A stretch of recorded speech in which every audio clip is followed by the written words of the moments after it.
സംസ്ഥാന സർക്കാരിന്റെ new year സമ്മാനം ഗുണഭോക്താക്കൾക്ക് പെൻഷൻ തുക 2500 രൂപ വീതം വീണ്ടും കൈകളിലേക്കും അക്കൗണ്ടുകളിലേക്കും വിതരണം ആരംഭിക്കുന്നു. 58 ലക്ഷത്തോളം വരുന്ന സാമൂഹ്യ സുരക്ഷാ ക്ഷേമ പെൻഷൻ ഗുണഭോക്താക്കൾക്ക് പുറമെ 8 ലക്ഷത്തോളം വരുന്ന ക്ഷേമനിധി പെൻഷൻ ഗുണഭോക്താക്കൾക്കും കേന്ദ്ര സർക്കാർ സഹായത്തോടുകൂടി പെൻഷൻ തുക അക്കൗണ്ടുകളിലേക്ക് എത്തുന്ന 7 ലക്ഷത്തോളം വരുന്ന NSAP വിഭാഗത്തിൽപ്പെട്ട് പെൻഷൻ തുക സ്വീകരിക്കുന്ന ഗുണഭോക്താക്കൾക്കും ആനുകൂല്യം എത്തിച്ചേരും. തദ്ദേശ തിരഞ്ഞെടുപ്പുകളിലേറ്റ തിരിച്ചടികൾ മറികടക്കുന്നതിന് വേണ്ടിയാണ് സംസ്ഥാന സർക്കാരിന്റെ തിരക്കിട്ട നീക്കം. വരാൻ പോകുന്ന സംസ്ഥാന ബജറ്റിൽ ഇത് സംബന്ധിച്ചുള്ള സുപ്രധാന തീരുമാനങ്ങൾ പ്രഖ്യാപിക്കും. സംസ്ഥാന ബജറ്റിൽ പെൻഷൻ തുക വർദ്ധിപ്പിക്കുമ്പോൾ വലിയൊരു വിഭാഗം അനർഹർ പെൻഷൻ പട്ടികയിൽ നിന്ന് പുറത്താക്കപ്പെടുകയും ചെയ്യും. വർദ്ധിപ്പിച്ച പെൻഷൻ തുകയും കുടിശ്ശിക തീർത്തുള്ള വിതരണവും വിവിധ മേഖലകളിലേക്കുള്ളതാണ് വിതരണ നടപടികൾ സംസ്ഥാന സർക്കാരിന്റെ ഭാഗത്തു നിന്നും ഒരുങ്ങുന്നത്.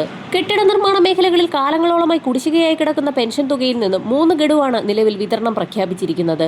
ഇതിൽ 2 ഗഡുവിന്റെ വിതരണം പൂർത്തിയായ സാഹചര്യത്തിൽ ശേഷിക്കുന്ന 1 ഗഡുവായ 1600 രൂപയുടെ വിതരണം സംസ്ഥാനത്ത് ഇന്നു മുതൽ സജീവമാകും. വരാൻ പോകുന്ന നിയമസഭാ തെരഞ്ഞെടുപ്പുകൾക്ക് മുന്നോടിയായി കെട്ടിട നിർമ്മാണ കുടിശ്ശിക തീർത്തും വിതരണം ചെയ്യാനാണ് സർക്കാരിന്റെ തിരക്കിട്ട നീക്കം. ഇതിനായി വിവിധ സഹകരണ ബാങ്കുകളുടെ കൺസോർഷ്യം അടക്കം രൂപീകരിച്ച് ഫണ്ട് സമാഹരിക്കൽ നടപടിയും ആരംഭിച്ചു. പെൻഷൻ തുക 2500 ഉയർത്തുന്നതോടുകൂടി പ്രകടന പത്രികയിലെ വാഗ്ദാനവും നിറവേറ്റപ്പെടും. ശമ്പളം, പെൻഷൻ, വിവിധ മേഖലകളിലേക്കുള്ള ആനുകൂല്യ വർധന എന്നിവയാണ് സർക്കാർ പരിഗണനയിലുള്ളത്. ഇതിനു പുറമെയാണ് മറ്റൊരു സന്തോഷ വാർത്ത കൂടി എത്തിയിരിക്കുന്നത്. 35 മുതൽ 60 വയസ്സ് വരെ പ്രായപരിധിയിലുള്ള ജോലിയില്ലാത്ത സ്ത്രീകൾക്കുള്ള പെൻഷൻ പദ്ധതിയുടെ അപേക്ഷ സർക്കാർ ഇന്നു മുതൽ സ്വീകരിക്കും. സ്ത്രീ സുരക്ഷാ പദ്ധതി എന്ന പേരിൽ പ്രതിമാസം 1000 രൂപ പെൻഷനുള്ള അപേക്ഷകൾ സ്വീകരിച്ചു തുടങ്ങുന്നതായി തദ്ദേശ വകുപ്പ് പ്രിൻസിപ്പൽ ഡയറക്ടർ അറിയിച്ചു.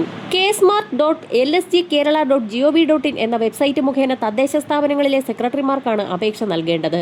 അന്ത്യോദയ അന്നയോജന അഥവാ മഞ്ഞ കാർഡ്, മുൻഗണനാ വിഭാഗം പിങ്ക് കാർഡ് എന്നീ റേഷൻ കാർഡ് ഉള്ളവർക്കാണ് അപേക്ഷിക്കാൻ അർഹതയുള്ളത്. അപേക്ഷകർ കേരളത്തിലെ സ്ഥിരതാമസക്കാരായിരിക്കണം. തെറ്റായ വിവരം നൽകി പെൻഷൻ കൈപ്പറ്റിയാൽ 18% പലിശ സഹിതം തുക തിരിച്ചുപിടിക്കും. 35 മുതൽ 60 വയസ്സ് വരെ പ്രായപരിധിയുള്ള സ്ത്രീകൾക്കും ട്രാൻസ് വിമൺ വിഭാഗത്തിലുള്ളവർക്കും അപേക്ഷിക്കാം. വിധവ, അവിവാഹിത, വികലാംഗർ എന്നീ വിഭാഗത്തിലുള്ള പെൻഷൻ വാങ്ങുന്നവർക്കും സർവീസ്, കുടുംബ, EPF പെൻഷൻ കൈപ്പറ്റുന്നവർക്കും ആനുകൂല്യം ഉണ്ടാവുകയില്ല. കേന്ദ്ര സംസ്ഥാന സർക്കാർ സർവീസിലോ സർക്കാർ ഉടമസ്ഥതയിലുള്ള സ്ഥാപനങ്ങളിലോ സർവകലാശാലകളിലോ സ്ഥിരമായോ കരാറടിസ്ഥാനത്തിലോ ജോലിയെടുക്കുന്നവരെ പരിഗണിക്കില്ല. പ്രായം തെളിയിക്കാൻ ജനന certificate, school certificate, driving licence, passport എന്നിവയിൽ ഏതെങ്കിലും ഒന്ന് ഹാജരാക്കണം. ഇവയില്ലാത്തവർക്ക് മെഡിക്കൽ ഓഫീസർ നൽകുന്ന സർട്ടിഫിക്കറ്റ് ഉപയോഗിക്കാവുന്നതാണ്. ബാങ്ക് അക്കൗണ്ട് വിവരങ്ങൾ, IFSC കോഡ്, ആധാർ വിവരങ്ങൾ എന്നിവ അപേക്ഷയ്ക്കൊപ്പം നൽകണം.